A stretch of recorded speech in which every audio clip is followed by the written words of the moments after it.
I was so focused on the show and getting it to where I thought it would go, and I was really trusting this person to do right. And the person helped, but the person was also taking advantage.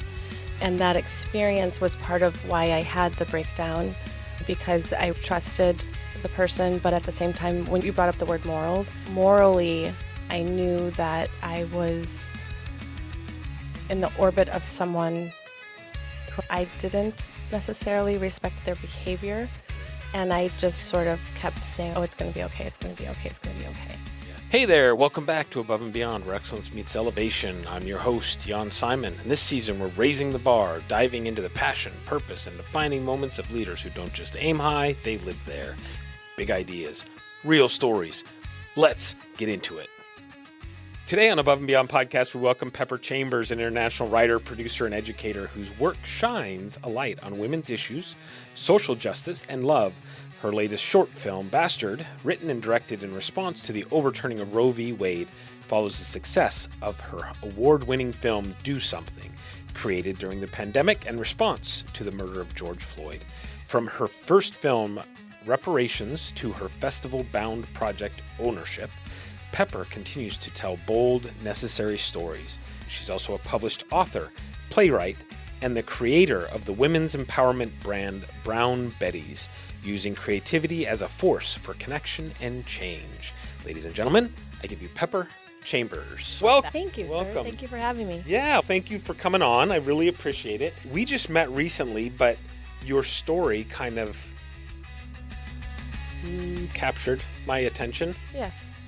My curiosity. Yes. And so I thought you would be great to have on to just talk and find and learn more about you. So Thanks. This is our chance to learn about you. Okay. So let's find out where you grew up. Oh, I grew up in Wisconsin. I am a cheesehead through and through. Oh, God. Don't you know? I'm from Wisconsin, from Kenosha, Wisconsin, Ooh, which Kenosha. we all know. My dad got a basketball scholarship to Parkside and University of Parkside, and that's literally what got us to Wisconsin, and we stayed. And yeah, so I grew up there. I love it. Lakes, fishing, all those kinds of things. That's awesome. You know, I know. It's Did you ever go fantastic. ice fishing? Yes, I've gone ice fishing. Really? Yeah. Oh my gosh. Our neighbors, my parents got divorced, and when my parents got divorced, my mom's house, those neighbors would take us to their cabin near Michigan. Oh, no And kidding. we would ice fish and snowmobile and all these things. It was fantastic. Snowmobiling's awesome. I had a friend named Tom who I went to spend the night at his house one night in high school. Yeah. And we were pulling each other on the snowmobile on an inner tube out in the middle of the field. Crazy. best. By moonlight. It was awesome, right? could just see it, And we're just exactly. going and going and going, and pretty soon the snowmobile stopped. And we're like, oh my God, we broke it. So we're trying to do stuff, trying to fix it, trying to figure out what's going on. Finally, we're pushing the snowmobile. And we're probably a good mile and a half or so from the house. And we're pushing the snowmobile and pushing the snowmobile. We finally get like within a few hundred yards of the house. And this is like hours later because those things don't move. They don't. I mean, you have to Crazy. pick up the tracks and move it and then drop it. Did you think about checking the gas? I knew you were going to say that. Oh, No, didn't think about the gas. These things need gas. I know. Young lessons we Yes. learn. So you grew up in Wisconsin. What kind of a kid were you? Did you play sports? Were you in theater? All What the did you do? things. What drove you? This is such an interesting question. So I did all of those things, basically. So I grew up doing track and gymnastics.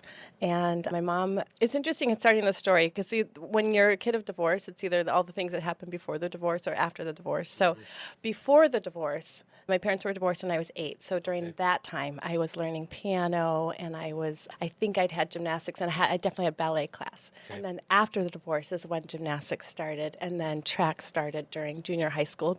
We were talking about this the other day. Did you have the Presidential Fitness Award?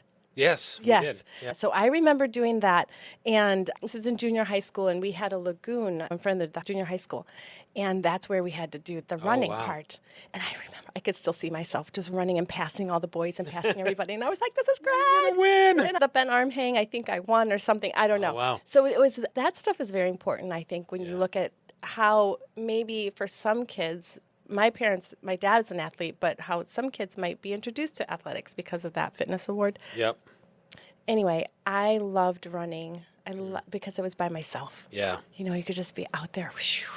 And then you were competing against yourself, and I really enjoyed that. So I have been running track since junior high. I ran all the way through college, and then gymnastics ended. I got too tall, and I couldn't tumble anymore, and I was afraid, and I was terrible. You're no 5'1" little bouncy bounce. No.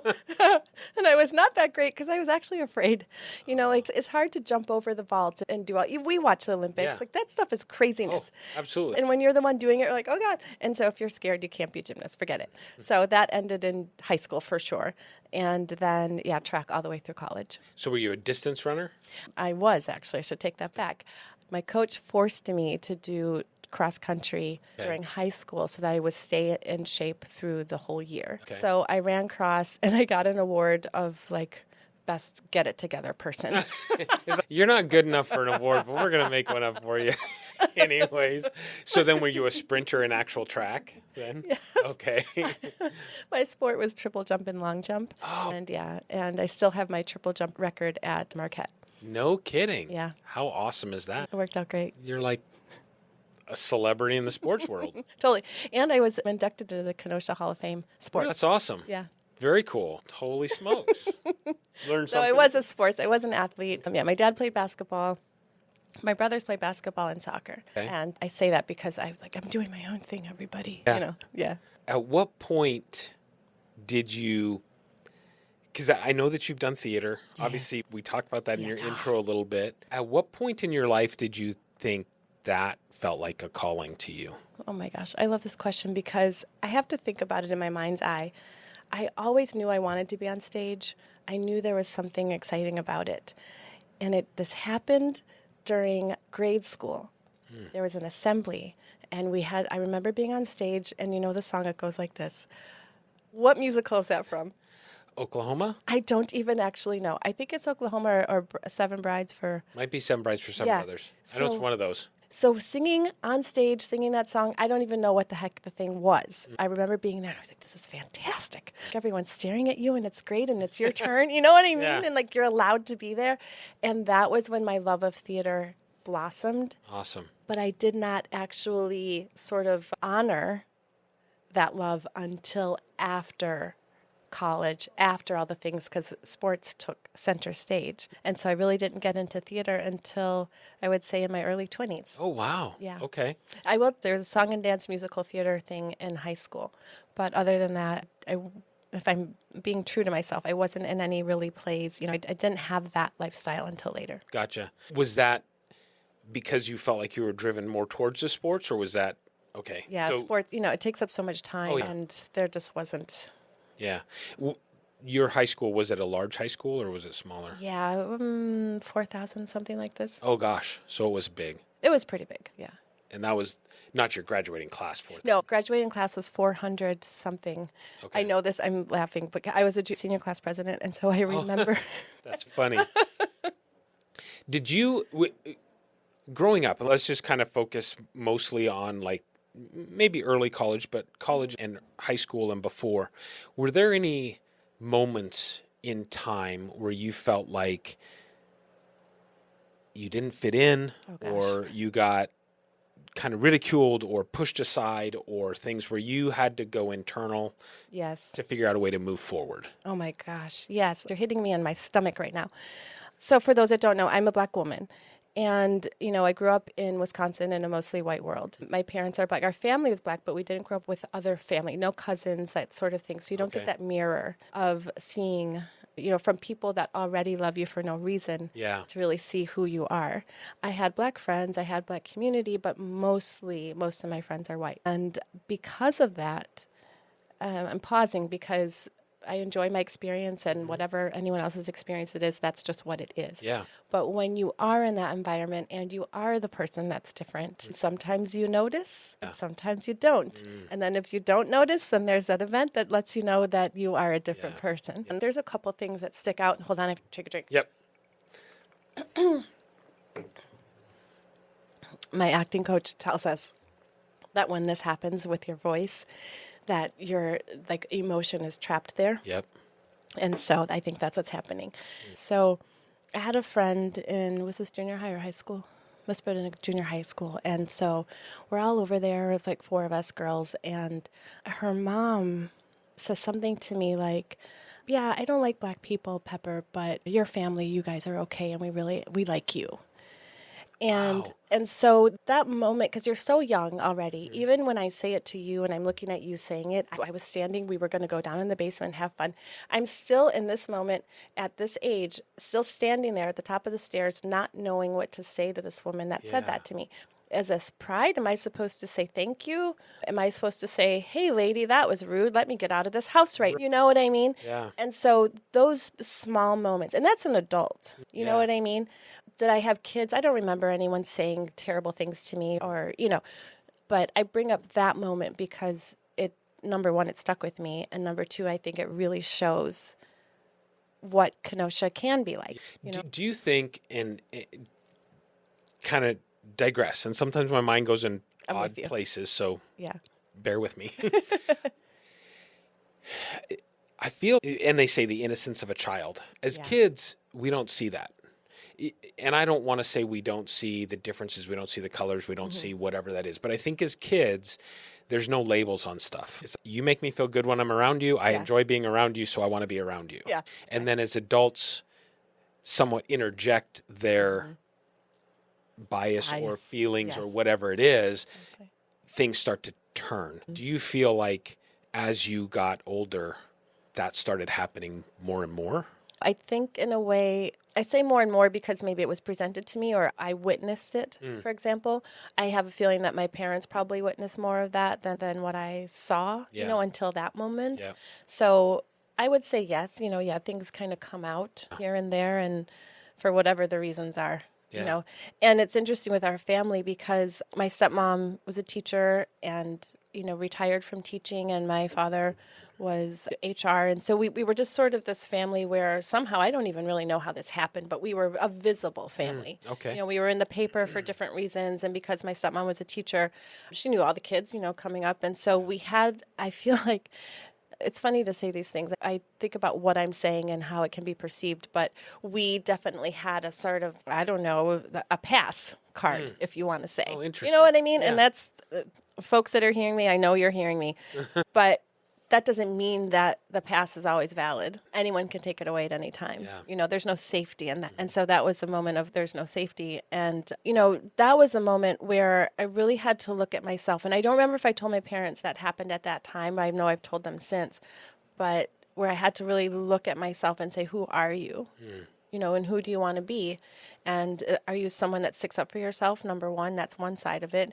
And number two, like, who are you amongst all of these other people? And I think that moment made me strong in a way, even though I didn't know what to do with it. It made me strong that I have to walk forward. I have to walk, in these shoes, hold my head high, which my parents have always told me to do, all 3 of them, and just sort of in holding your head high, you have to have that confidence. And there's this armor that you kind of have to have all the time because you don't know what's coming at you. And I think in those moments, we have 2 choices: be the victim or put on the armor and take a step forward. Exactly. Right? And so I commend you for doing that, because all too often I think, people in any situation are reluctant to put on the armor Totally. and move forward.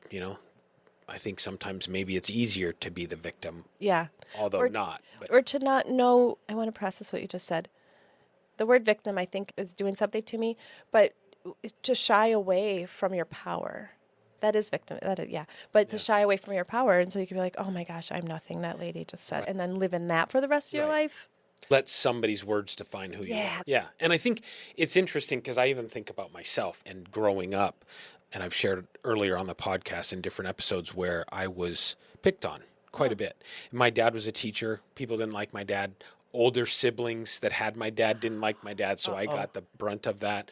And I can remember one of the things my dad told me very vividly. He said, you need to believe that those kids pick on you because you have something that they don't, and they're trying to take it away from you. And that has just stuck in me where I've gone, okay. And it's weird because I even think about celebrities, and people have asked, oh, if you could go to, dinner with any celebrity, living or dead, who would it be? And I'm like, I don't know. I mean, there's people I think it'd be kind of cool to have a conversation with that person, but nobody that I get like excited about where I'm like, oh my God, if I could be in the same room as this person, it would freak me out because I feel like they put their shoes and socks on the same way I do. Same. They get up, they've honed a craft and they've become very good at it. Yes. Or they're not really good at it. They just happen to be in the limelight, At the right time. Exactly. So it's interesting because I feel like when we resource internal self, it doesn't mean that we're not impacted by it. Completely. We don't allow people to hold us down because of their insecurities or whatever Completely. It is. So. Exactly. Oh, you just dropped a good nugget right there. This episode of Above and Beyond is brought to you by the amazing sponsors who help bring this show to life. A heartfelt thank you to Above Par Network, elevating connections and creating impact. Foundation Insurance Services, protecting what matters most with confidence and care. Meritum Credit Card Processing, empowering businesses through expert consulting and unwavering support. And Rocks Ink Calligraphy, bringing beauty and personal flair to every handwritten detail. We're proud to partner with these outstanding businesses who share our passion for excellence. For more about our sponsors and exclusive podcast content, visit abovebeyondpodcast.com. Thank you. You're welcome. So you went to college. Yes, I did. You went to Marquette. I did. Which happens to be in Wisconsin. Yes, it is. Went a long ways away from home. I know. What did you study at Marquette? I studied advertising and marketing. Oh, cool. I wanted to work at Leo Burnett, be this like cool, swanky advertising person. Is that like Devil Wears type thing? Well, yeah, I did. I wanted to work at like a magazine like that. Okay. It was more like Mad Men, but I didn't know Mad Men back then. But just this smoking cigarettes and you're so cool and like running the world. Get me the layout by 10 o'clock or you're fired. Totally. I thought I was going to be that person, like really through and through. But that was my major. But I will tell you, I went in as business administration. And that was because my dad was like, business administration so you can get a job. And I was like, I don't want to do it. Because there was math and stuff. I literally, my first declaration was business. Yes. And I took, my freshman year, I took an accounting course.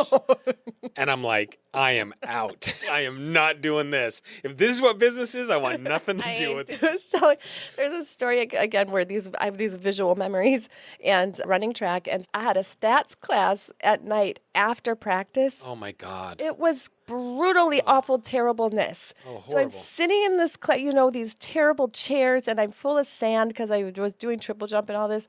And I'm sitting there, and the teacher, rah, rah, rah. I have no idea what you're saying. I don't know what you're doing. I started crying. I can't do this. And that's when I think it was my junior year. And then I called, and I was like, Dad, I can't do this major. And he's, that's okay. I was just waiting to hear what you wanted to do. Oh, no. And I was like, reverse psychology. What are you talking about?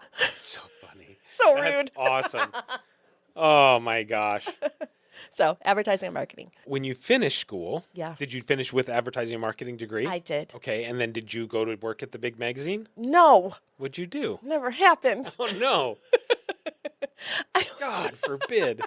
I know. Thankfully, Dad's friend hired me at his mutual fund company in Chicago. So I worked in marketing. Big city. Oh, big city. I got the big city. Yeah. I got the big city. But I worked in marketing and mutual funds, and I'm laughing because I didn't want to work in mutual funds. I wanted advertising. Yeah. But I couldn't get hired. I don't know what happened. Huh. I don't know what happened. My grades were good. I was, in these moments is when I say these things. I was basically the valedictorian. I did every single thing you could possibly do. I was a star athlete, like all these things, and you would think, Yeah. checked all the boxes, Yeah. you would think. And then now that we're like part of the conversation we were talking about, I was like, because my name was Pepper, I never thought about this until now. Was it my name? I think Pepper's a sick name. I think it's a sick name. I mean, I'm not just saying that. I just think that's like a celeb name. Isn't it? I mean, I don't know. I say that. I'm going to say that, and then I'm backpedal because I really don't believe that. But I think about it now in these days. But I do think, because I'm in, God in the universe type of person. You're like, You've got a different life coming, and I did have a different life. Was that in the 90s? Yes. Okay. I graduated in 1992. Okay. So early 90s. Yeah. So it was still probably a little bit. Maybe a little bit, but I think I don't know. Economics too. I mean, Yeah. 1992. There are a lot of people. I think I remember thinking this from 92, like 95. We weren't getting hired. Yeah. And so that's when a lot of the entrepreneurship started as Yeah. well, Yeah. because people are like, what the heck am I going to do? Yeah. And entrepreneurship, with the quote marks, and people maybe are like starting things in their basement that they didn't know they were going to turn into Steve Jobs, Business, yeah. Yeah. Interesting. Yeah. Did you have to put together like a big portfolio thing where you took around and went, hey, here's my easel, and put all this stuff up in front of them? Yes, more or less. But my work came from my advertising classes, and I had a really good campaign for Gardettos. Okay. It was, when the hunger beast growls, grab a Gardetto. You should coin that phrase. I entered a competition, and I think I got, 6th place or something. Anyway, yeah, so I had a portfolio of that kind of work. And because you asked that question, fast forwarding a little bit, in part of my life, I lived in Europe and I taught journalism to international students. And because of that experience, I did projects for my students so that they could have a portfolio when they graduated. Because I remember that moment, you're young, you're like, I don't have anything. Yeah. But yeah, that was consciously like, let's create. I had them all create their own magazines in their own languages, actually bilingual magazines, so that Very they could cool. have. That's awesome. Have a portfolio. That's awesome. How long did you work at the investment fund? Yes. Is that right? Okay. Yes. Investment fund. Good question, Jan. I worked in mutual funds for 6 years total. At that company, I think I was there for about a year. Why? Because I was in the no-load adventure, and at the time, no-loads were really exciting. And then the company decided, we're not going to do this anymore, and they laid off the entire department. Oh my gosh. Yeah. Again, signifying the times is my first job, I was laid off. Yeah. And Did you have a backup at no, that point? no. What I did have was a friend, a very good friend from high school and also from college, and she put in a good word for me, and I got a job in Milwaukee. Oh, good. Yeah. So back to Wisconsin. Exactly, back to Wisconsin. And there we go, back home. I lived in Milwaukee for 3 months, You did? training for a job in January, February, and March. And I can Oh, tell you, it that's is fantastic. brutally cold that time of year. Terrible. Oh my God, it was so cold. March is beautiful when the Beautiful. flowers Oh start my blooming and God. stuff. It was, We live but for March sometimes. I drove one time the lake. and the ice dams were pushing up. I was like, what the hell is going on here? Funny story. The first time I went to Michigan, I went to Kalamazoo. I was like, what's the name? It's another weird Kalamazoo, name. yeah.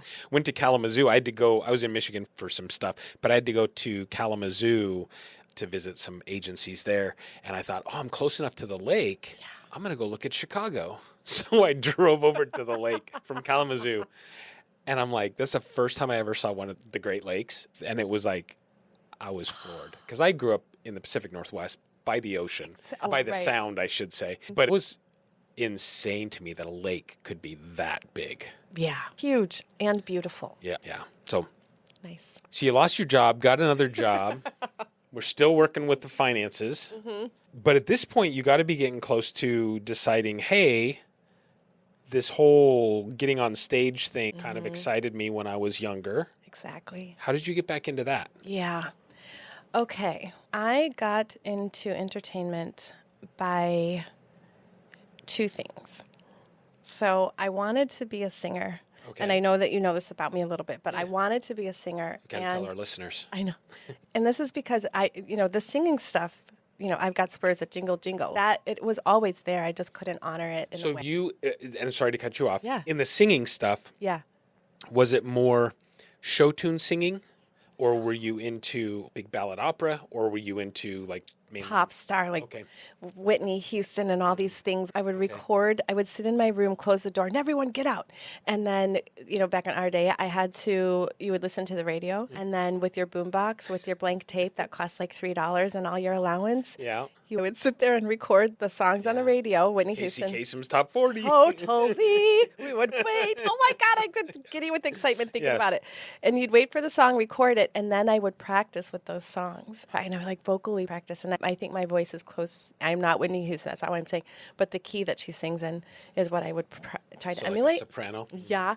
And I'm telling you all this because it was always there. Always wanted to be that person. But in fact, There's the TV show Fame, the original. Yeah. And I didn't know that performing arts schools were real. I literally thought it was television only. Yeah. And if I'd known maybe differently, I would have pushed. I don't know. It's okay that I didn't know at the time, but that there's this option. Like you can actually go and learn how to be an entertainer. Oh my God. So I'm saying it was just always there. And so through college, remember I told you my dad said business administration. I knew that I had an obligation, at least to my family, yes, to myself, but to my family, to do what I was supposed to, to go to honor my education. But once I gave my 6 years, I said, I really want to be a performer. And my beacon, my inspiration was Paula Abdul. Okay. Yeah. And so I was like, Paula Abdul's famous and she's a singer. And so what did she do? Yeah. She danced for the Lakers. Oh, okay. Yep. So that's what I'm going to do. Okay. Except I was in Wisconsin. So I was like, I will dance for the Chicago Bulls and then I will get a record contract and I'll be famous and it's all going to happen. There you go. Boom, boom. Very simple. So very simple. Not everybody's doing it. I know. However. The message here is that if there is something that you want to do, finding an example, I think is the best way for you to figure out how to get there. Yeah. So I've got Paula Abdul, right? And so I discover, of course, there's the Chicago Bulls. And the short story of it is that I audition. And for the listeners, I'm trying to get our timeline together. So I graduated in 1992. Okay. I get my job. And during that time, I'm like, okay, I will try and dance. I'm in my 20s at this point. And so I get accepted to audition. I'm already like number 1,000, and I'm not joking, because it's bull season. Bulls. Michael Jordan and Yeah. Scottie Pippen and all those Totally. guys. Yeah, It's yeah. world championship. Yeah. They're going for the top team over the Lakers, even above Paula Abdul. Yeah. And so I get in there, and I go in my cutoff shorts and my Keds and a ponytail and something. And you're like standing there. There's hundreds, thousands of girls everywhere. And I say my name, and they're like, thank you. I'm like, wait, where's the dance? Where's the choreography? No kidding. Nothing.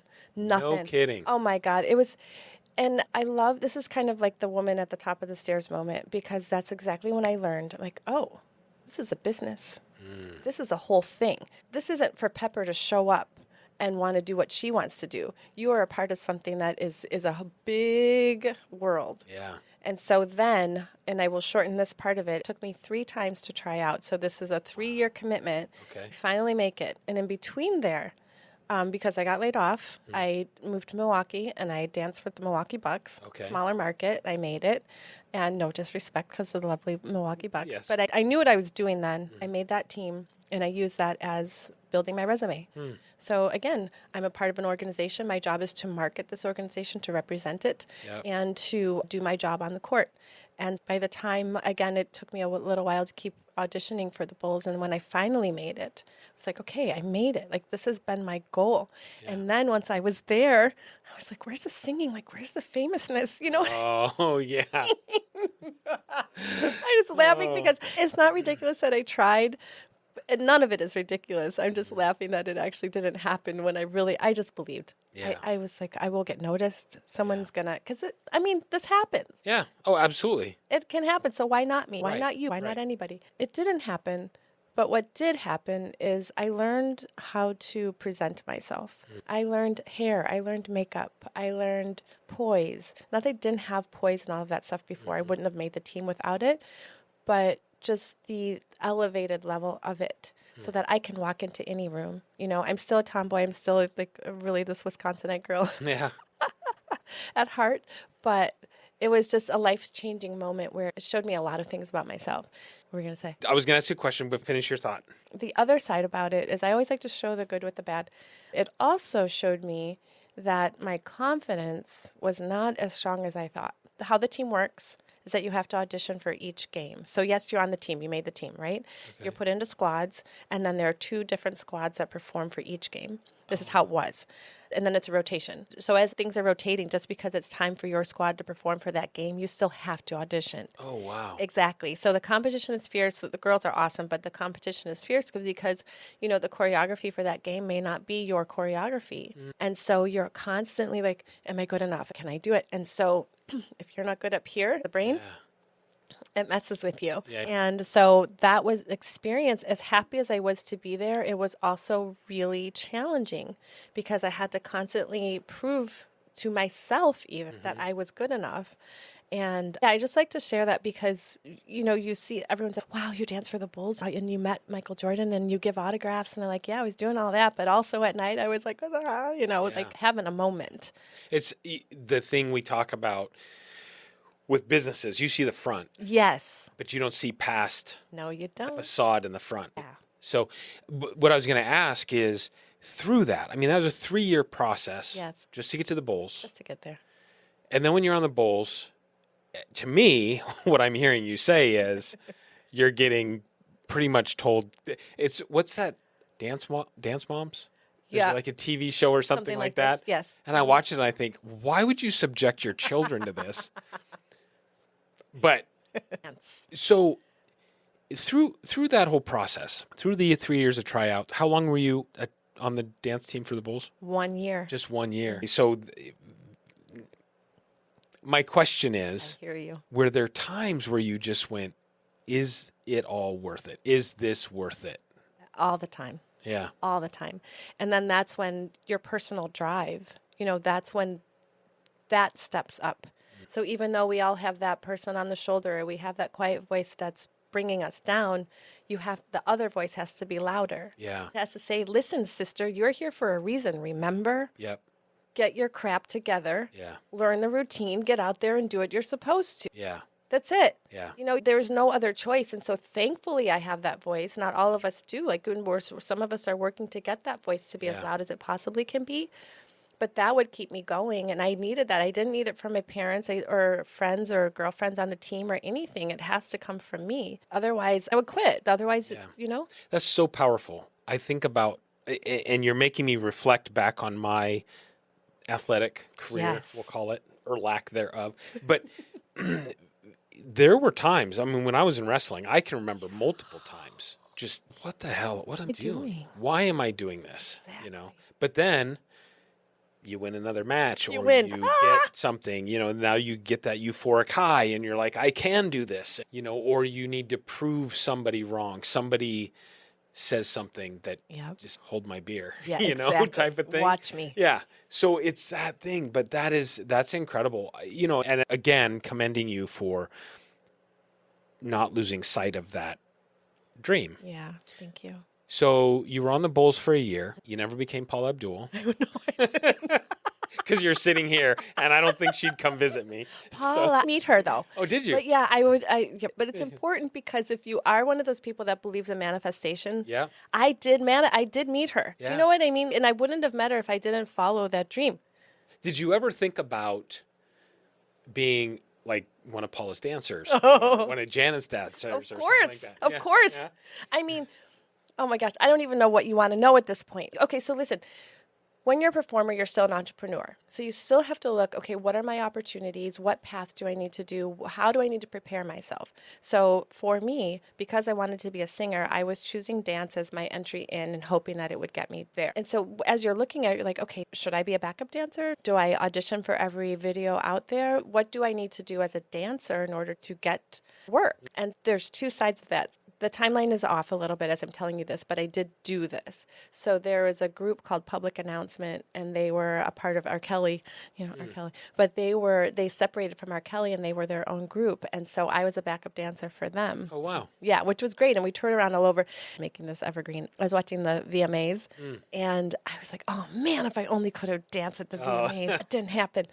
But to your point, it's like you continue to figure out what are the opportunities to get me where I'm going. And I was doing all the dance thing until the point where you realize, remember, you wanted to be a singer. Why are you trying to dance so much? Yeah.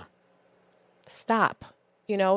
Dance is a part, for pop stars or whatever, dance is a part of it. But this goes for anyone. When you're going for something, sometimes you're doing all these adjacent things. And not, either to distract you or to keep you busy, or you think you're doing, but you got to keep sight of what you're really here for. What is that one thing? Yeah. Wow, that's powerful. And I think in business, we probably do the same thing. Absolutely. You know, you get into a rut, we'll call it, of doing the easy stuff. Yeah, Because you don't want to face the hard stuff. exactly. So at what point were you auditioning for shows and stuff at this point? Or were you really just doing the dance stuff? Because you're in Chicago, right? I'm in Chicago. So don't they have theaters and stuff in Chicago? Yes, they do. Right? I know. Because I know you're a theater person. Oh my gosh. Which is funny because this is a great analogy because I wasn't aware of all the theater stuff in Chicago at this time because I was so focused on Bulls, really. And, you know, we were required to work. So I'm working full time in investments and then at night doing this stuff. Getting into theater or seeing the other options there wasn't a lot of time for it. Gotcha. But what I do want to say, or what I can offer in this moment, is that after the year of and realizing, okay, I did it and what I expected did not happen, but I have a wealth of knowledge now. Yeah. And at this time, then I realized, okay, let's get to the singing. So then I moved to New York because I realized, all right, and I'd been writing songs. I had a little keyboard. I was studying, I was taking voice lessons. I was doing these things on the side to get myself educated. So then I moved to New York in pursuit of singing only. And so I had a producer that I met in Chicago, and he had moved to New York as well. So I was in the studio with him. I forgot how long we'd been working together, but I was in the studio with him, and he said something to me like, I know we're working on all these tracks, but I'm showing the musical tracks, I'm showing them to other artists. And that was so awful. Yeah. And again, I bring these stories up because I think about, again, it was confidence. Yeah. I wanted to sing, but I felt like this, oh, yeah, everybody, let's sing and dance. Like, I was afraid to sing because I didn't have the confidence. Instead, I was thinking about, am I at the right note? For anybody, business, creativity, whatever, when you start questioning yourself, what's going to come out? Crap. Yep. So he saw that. Yeah. So that pivotal moment, when he said that he was showing the tracks, I was like, I don't think singing is for me. I quit. Yeah. And I literally, my songbook, I told you, I packed it away. I put it in my closet. And to your point, when I was in Chicago, someone had said, you should try acting. I was like, what's that? I don't even, but I did. I took acting classes instead. And then I had a really great teacher, and she told me that I was a good actor. If I'd had a teacher that said, you're a crappy actor, I probably wouldn't literally be sitting here right now. Wow. Because that set a huge trajectory for me. Yeah. So then, did you start then auditioning for shows? I mean, somebody said that to you. Which part? That you are a good actor. Yeah. What happened?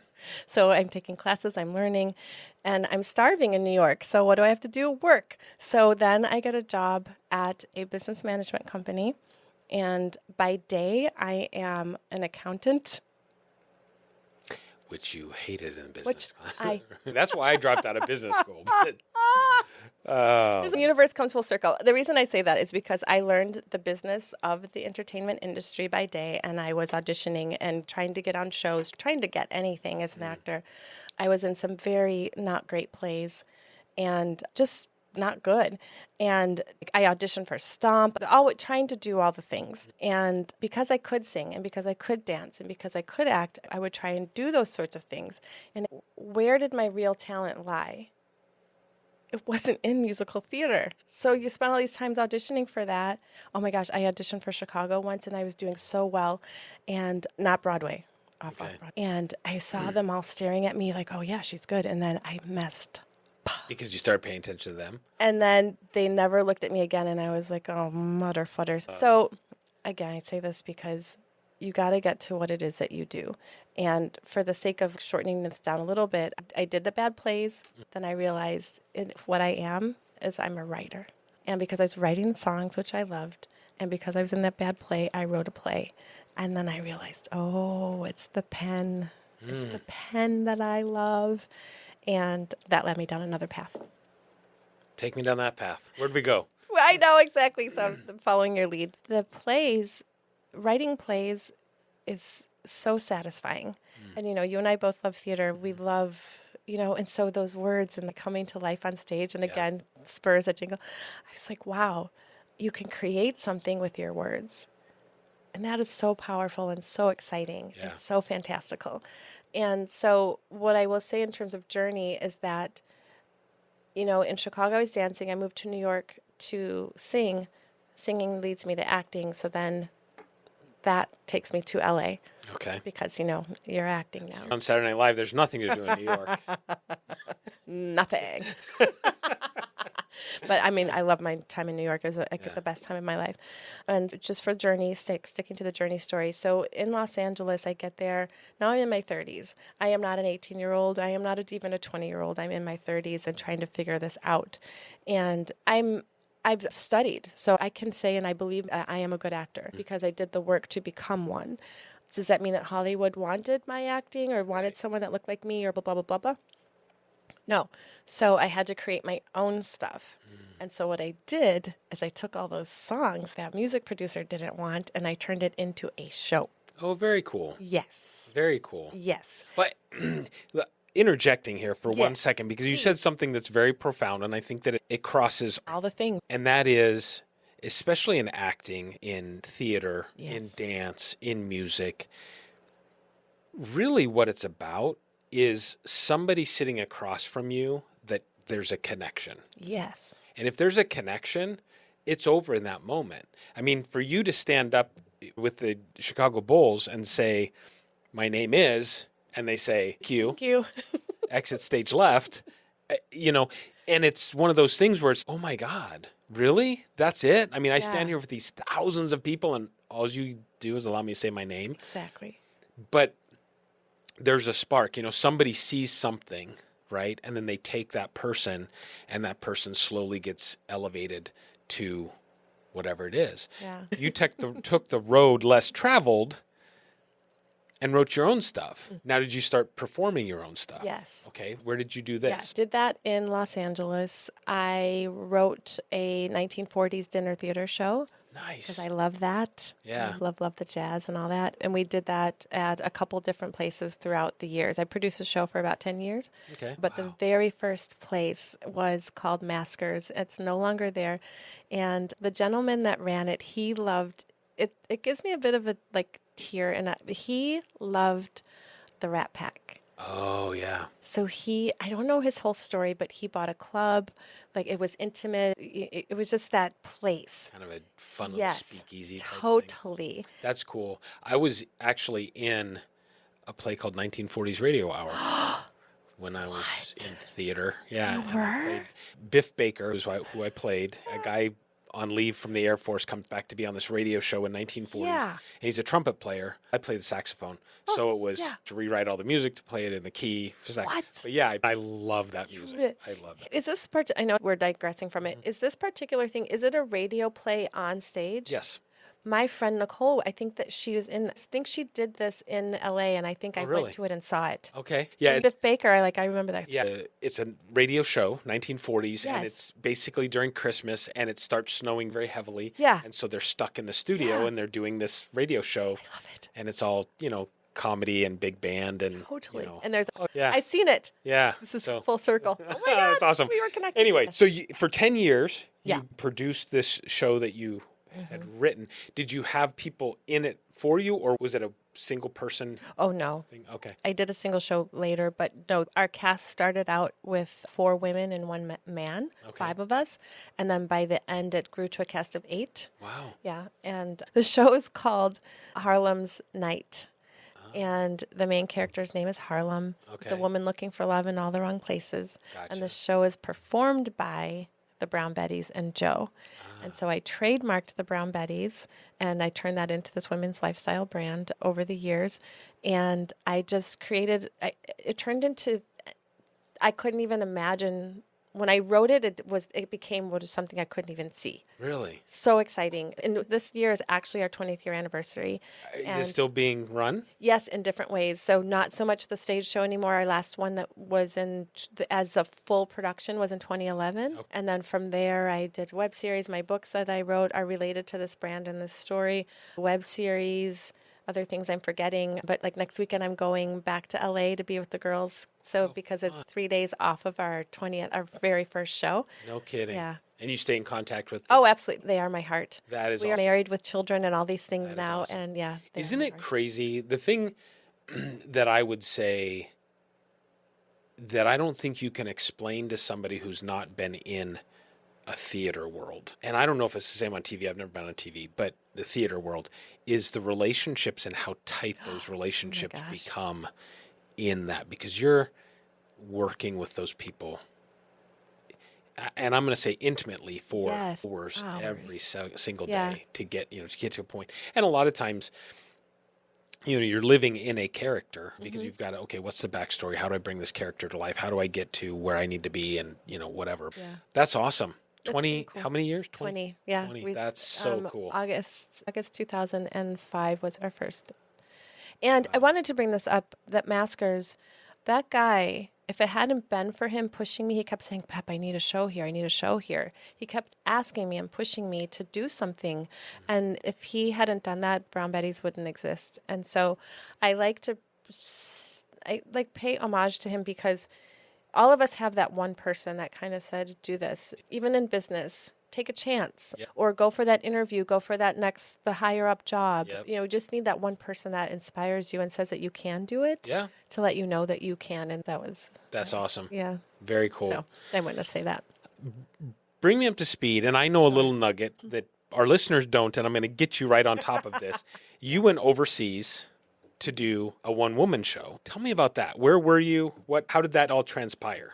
That all transpired because of the Brown Betties as well. Again, I'd say the good with the bad. So I produced that show for a very long time, and I am a go-getter, and I really wanted us to have this sort of red carpet experience. Pussycat Dolls were happening. There were a lot of famous-ish entities where I felt that we were good enough to do that too. I wanted the fame for us. I wanted the Brown Betties to be this sort of household name, and it just kept against the wall. It just was not happening.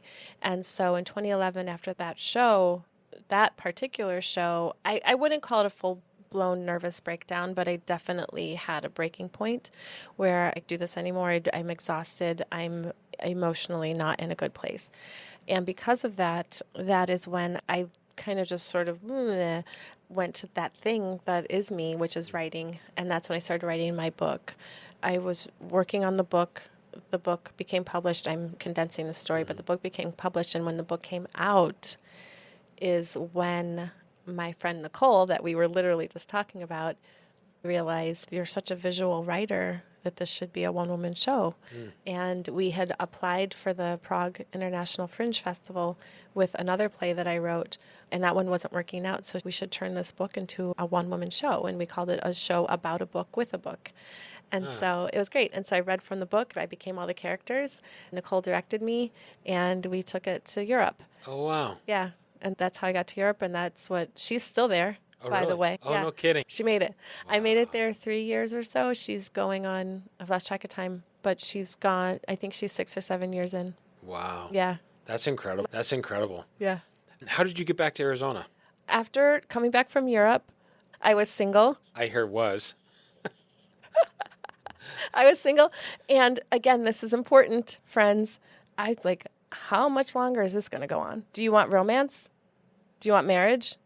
What kind of life do you want? Because if you don't choose it, it ain't going to happen. Yeah. In the words of one female actress, the biological clock is ticking. I know. And it's true, but, when you're in pursuit of something, and again, business people will understand this as well. You're waking up, living, breathing this dream or this goal or whatever it is. But yes, you have to be focused, but if there's something else, if your life is not balanced, it's not going to be balanced until you choose the balance. Yeah. And so I was like, I can't keep on this trajectory when I want this for myself. And Matt and I have known each other for a long time, but I was like, that guy, I don't know. Matt, I'm sorry. He knows it. You just settled. No, what I did was I opened my eyeballs. Yeah. And I paid, and I paid attention to the person who had been there quite literally since 2012. Wow. And then we went on a date, and so this is getting to the Arizona part. So he was in LA, And so I went to LA, and then we're like, okay, let's give this a try, basically. And we finally went out on a date. We're like, oh, I do this guy. And then we got married in 2020. We eloped because of COVID.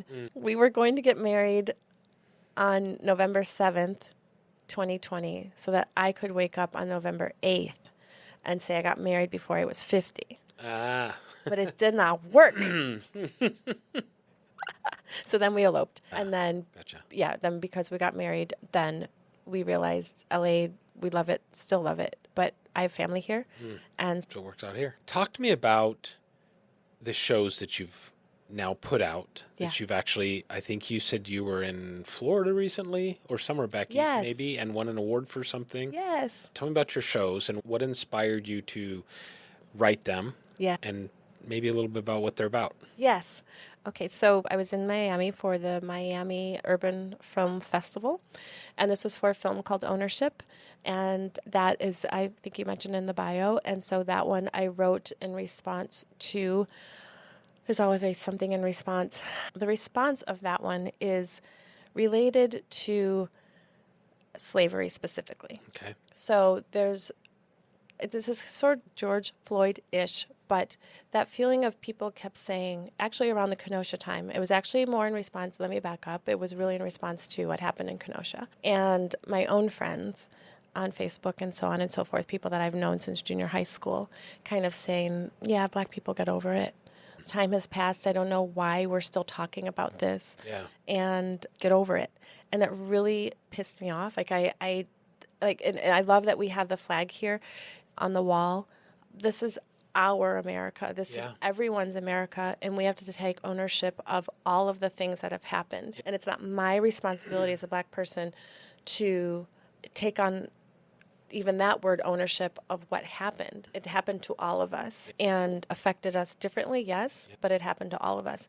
And so ownership is about a relationship between a young Black woman and an older white woman, and finds out that they've been family friends for a long time, and the younger Black woman finds out that the older white woman's family owned her family. Oh, wow. And I would joke and say it's a comedy. It's not. There are funny moments. Yeah. But I wrote it for my friend Yvonne Lee, and she's a fantastic, brilliant actress, and also for her to direct. And so that's where that piece came from.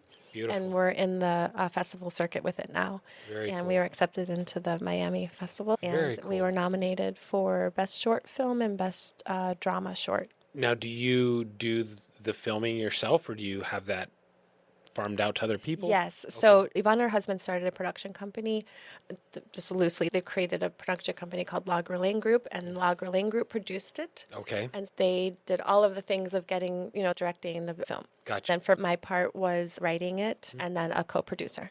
Very cool. That's awesome. And we talked about this before we started the podcast with regards to our experiences. And I think that there has to be a level of compassion in everything from a perspective of understanding that we will never truly understand what each one of us is experiencing. Yes. Because I'm looking at it through my lens. That lens is either clouded or sharpened by my experiences in life. Yeah. And experiences with whatever that is. Yeah. Talk about dancing. I mean, I'm sure you put hours and hours into dance. And when you're talking about it, I've got this picture of flash dancing. I know. But that whole thing where it is really difficult because sometimes, as a white male, I want to be able to say, look, do I have an unfair advantage to a Black female? I don't know, because I only know what my... Virtually. And inside I can say, I don't, because I've been picked on. I mean, I grew up with basically no money. The first pair of actual store-made jeans I ever had was when I was in junior high. Everything before that was something my mom made for me. I have those experiences in my head, and I think, so did I have an unfair advantage of somebody who maybe was a different race or a different, whatever it is? And it's such a hard thing because, again, we're not colorblind, but I think we need to be able to treat each other with respect. Absolutely. To the point that it's okay. we have a responsibility to each other as human beings to be respectful of each other. Yes. And at respect its base minimum. that there is a difference in whatever that is, history, whatever. And not clearing the table of the history that happened, Right. excusing it, Correct. but being able to accept it and say, okay, that happened. How do we not repeat that? How do we not go down that road again? And how do we not allow people to use that as a leverage to keep us Exactly. at odds? So Yes. anyways, So much knowledge. I digress. No, that's not a digression. I mean, it's important. It's important to say those words and to have the conversation because it really is that. It's about that. I have to understand, I have to walk in your shoes. You have to walk in my shoes, And when we do that, we understand someone else's journey. We can at least have some experience with it. Yeah. Where we will never understand all of it because, I didn't grow up like you. You didn't Right. grow up like me. But at least there's a conversation, number one. There is a terminology around belonging, called belonging, I mean. And that is one of the things is that we walk in each other's shoes. Yeah. And this is what's happening when we don't do that. Yeah. Is when there's trouble. We need to focus more on seeking the commonality. Yeah. I was on PBS. There is a show, and I can't think of the guy's name, but he does lineage, heritage. Gates. And he had a gal on, and I don't know her name, but she's African-American, black lady. And he ended up showing her a list of 100 people that came over on the Mayflower. Oh, yeah. 100 people. And her ancestor was one. And she was like, America. And some of the stuff that she talks about is how horrible America is and how it was built on the backs of, horrific stuff. And the people that started it, and he shows it to her and he says, do you recognize a name? And this name, he goes, do you know what you're looking at? And she says, no. He says, that's a list of the 100 people that were on the very first ship Oh my to God. come into the United States. And it's like, Insane. I think there's an ignorance in what we want to believe and not allowing ourselves to be open. And no way am I ever going to espouse that I'm some type of perfect person because I have my things, right? My biases. And I try not to. I'm a Seattle Seahawks fan. I think Pittsburgh Steelers fans are stupid. I can't help that, somebody likes the New England Patriots, whatever. But, it's just that thing. So anyways, I'm glad that we can have this conversation because I think that it's important and I wish people would be more open to that and seek to understand, seek to hear and listen and say, we may disagree. You know what? Black people get over it, which is ignorant. But, okay, why do I feel that way? Because it's making me feel uncomfortable? Because they're saying something that maybe could be a little bit true? Yeah. And then how do we fix that? But also, is that just noise from the other side of it? Is that just noise? And now we need to stop and say, okay, who's beating that drum to push, we'll call it a Narrative. Exactly. Anyways, Exactly. thank you. Yes, thank you. Appreciate that. Yeah. How do you stay grounded? Nah. Grounded, Jan? When the shit hits the fan, Yeah. and I'm going to make an assumption that through some of the things you've done, eating top ramen at certain points of your life, for breakfast, lunch, and dinner. So much ramen. Oh my God. And now you're successful. I mean, I look at you and I think you're very successful. You're very pleasant to be around. Thank you. And enjoy just having a conversation with you. But how do you stay grounded through it? How do you keep yourself in a position where you're like, I'm not going to allow this defeat to defeat me, but I'm also not going to let this success make my head go, poof. Oh my gosh. Thank you for asking the question because it really is a good one.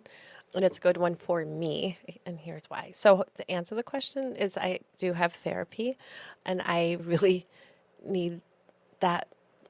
I've alluded to it before. My struggle is with the good enough and the self-worth and the I'm not working hard enough, those things. And so in order to stay grounded, I have to rely on the practices and the things that I learned from my therapist. And my therapist is from a mindfulness sort of situation. Okay. Yeah. So it's the breathing, it's the dropping the shoulders, it's all of those sort of tools that you get from therapy. Yeah. And that helps me stay grounded. My husband helps me stay grounded. I don't feel like crying today. My family keeps me grounded. I'm thankfully have really good family and Matt and people who love me and friends who really see me. They see the struggle, they see the output, and they see just that I just want so much. There's nothing wrong with wanting. But my brothers, there's 2 of them and me, and they're always saying, you're doing a lot. Take a breath. Do you need to do all this stuff? My dad, doing great. He calls me Roni. Doing great, Roni. Doing great. I stay grounded by my family, by my husband, and by my friends, and myself. The self-work of just being like, dude, you can't be in bed today. You know what I mean? Yeah. And I know we've all been there. Yeah. You cannot be in bed today. Yeah. And because I'm an entrepreneur, sometimes I have the gift of not having to get out of bed, and that's not a gift. No. It can be a curse. Definitely. Yeah. It's interesting because having to keep, and I don't even want to say it's a motivated, because I got stuff to do every minute. And I pack stuff in there, and I'm horrible at saying no and all that stuff. All the things.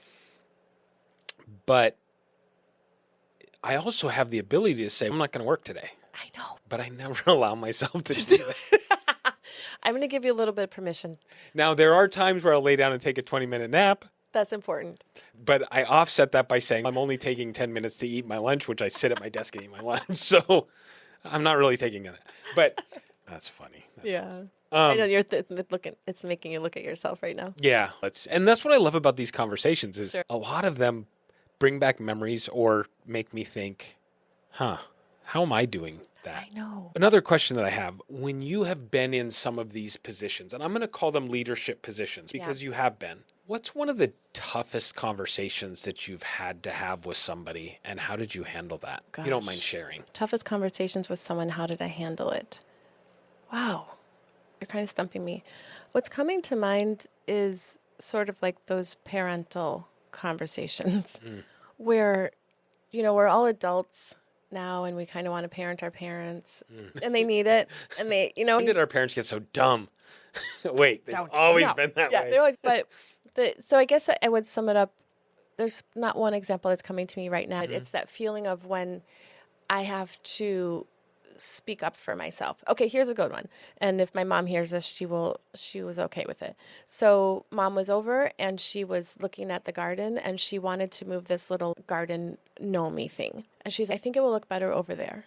It's like, I want it to be right where it is. Oh, no, I think it'll look better. And so I walked away and I came back and it was moved.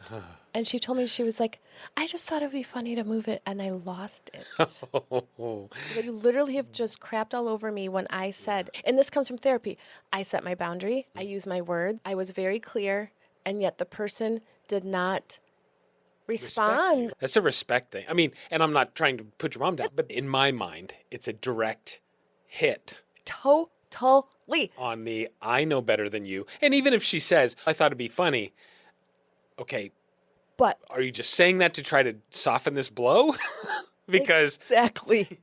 We had this. And when I was being a leader for myself, and I'm in my own house, and when she saw how I reacted, she said, I'm so sorry, you're absolutely right. And she did apologize.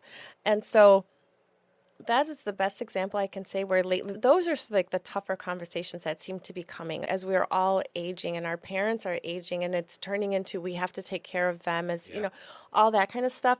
And I feel like my role as a leader is shifting from the traditional things. Like I speak to kids, I do this, I do that. And I'm a leader in that way. Now I feel like I'm shifting into this leadership role for the family where even though I'm the first child and I've always kind of been a leader, I just feel different about who I am. Yeah. If that makes sense. Totally makes sense. One more question I'm going to ask you. Okay. And then I might have another question. That's fair. In all of the things that you've done, because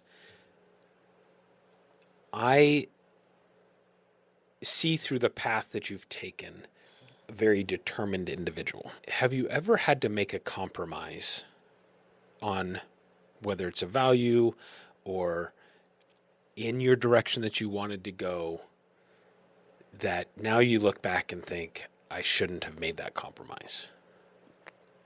If you don't care. I mean, if you care to, you can say no. Yes. I don't want to talk about this.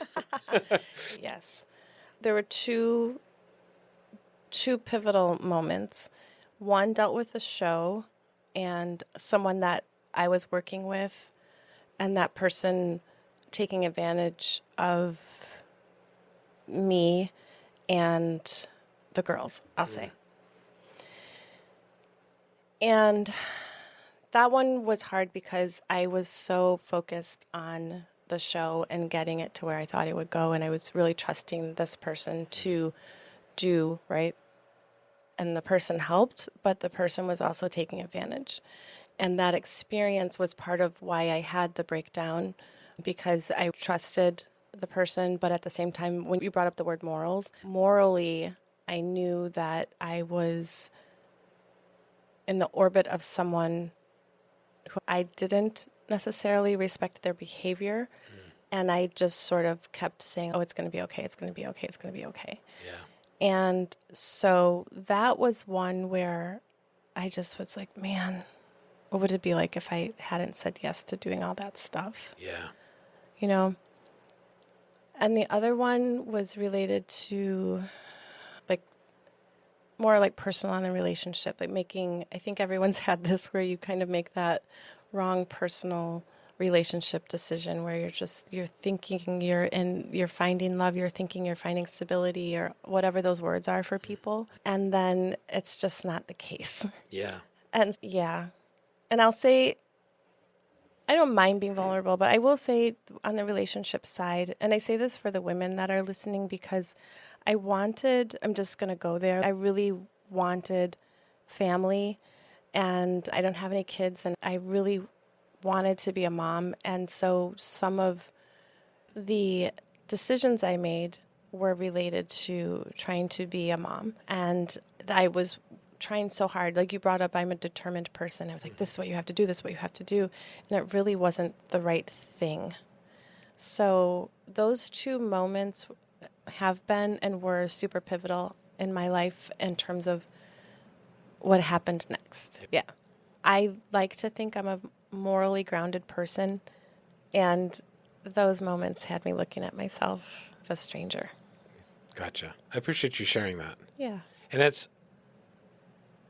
I think we've probably all had those moments. Mm-hmm. I think we've all been in, whether we want to recognize them or not. Yeah. I think we've all had those moments. I appreciate you sharing. Sure. Let's lighten it up a little bit. Sure. Tell me about your business now. What are you doing now? I mean, you're still doing shows Yes. because obviously you've got one on the circuit. The circuit.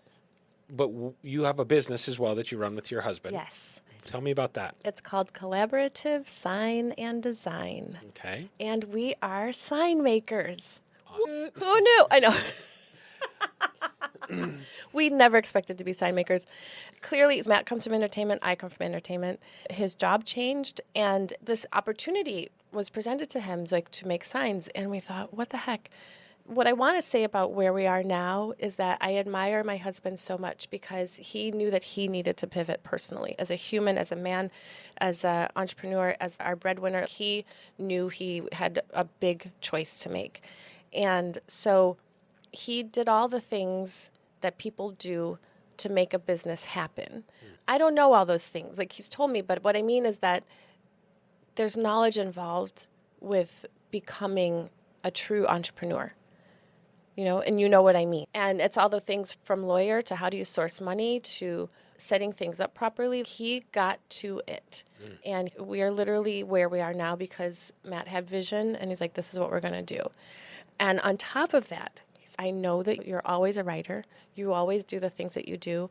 I will run the company. If you want to join me, you can. And of course. Of course I'm joining. What are you talking about? No, you can join me if you want to. No, because I'm 51% owner.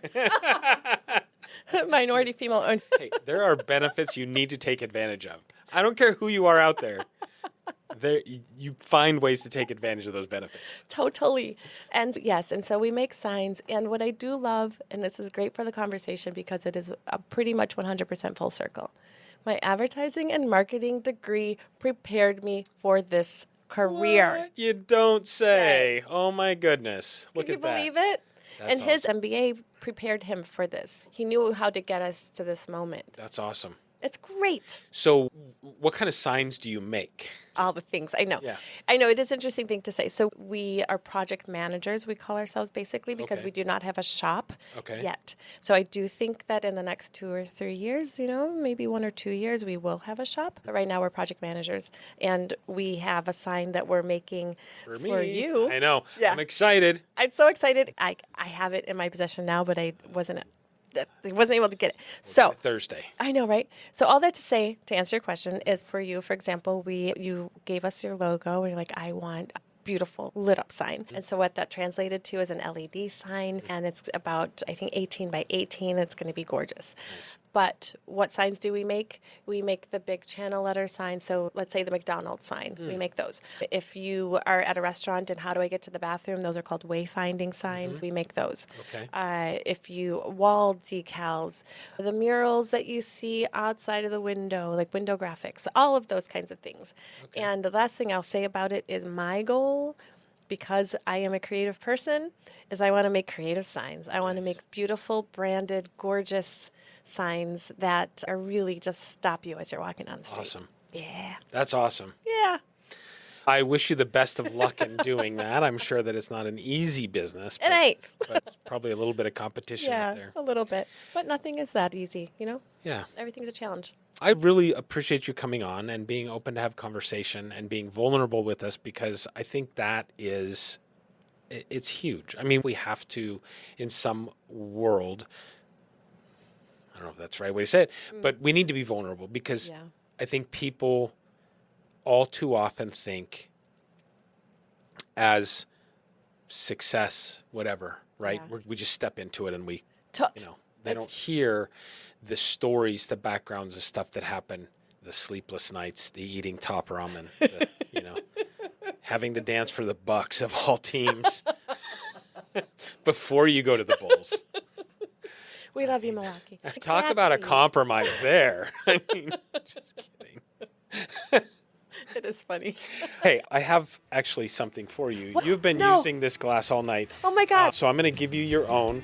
It is engraved. If you don't know, Roxy Sagat was actually on the podcast with me. Yes. I think hers dropped a couple weeks ago. But anyway, she hand engraves Oh my. all of these. So these are etched on the front, but if you want Yes. to open it up, Okay. it is personalized for you. No, you're gonna make me cry for real. No, don't cry. I'm a crier. Oh no, really? So I don't know how many things you have that actually have your name on it, but I now know you it's have so a glass hard. I'm gonna that has your cry. name on it. So This anyways, is so thoughtful. thank you for coming on. I appreciate you taking the time and being here and sharing your story. You know how to get me, Jan. Yeah, Put my name on something. there you go.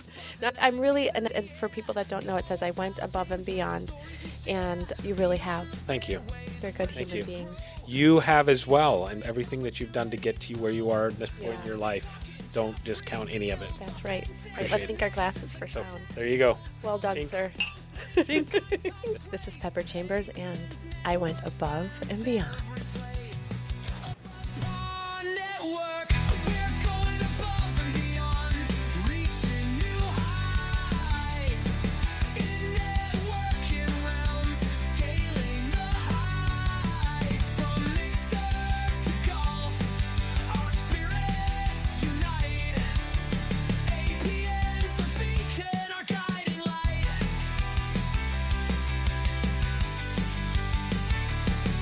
So here's to APN, where dreams align, and every connection a chance to shine. Above and beyond, we'll always strive. In APN's network, we truly thrive.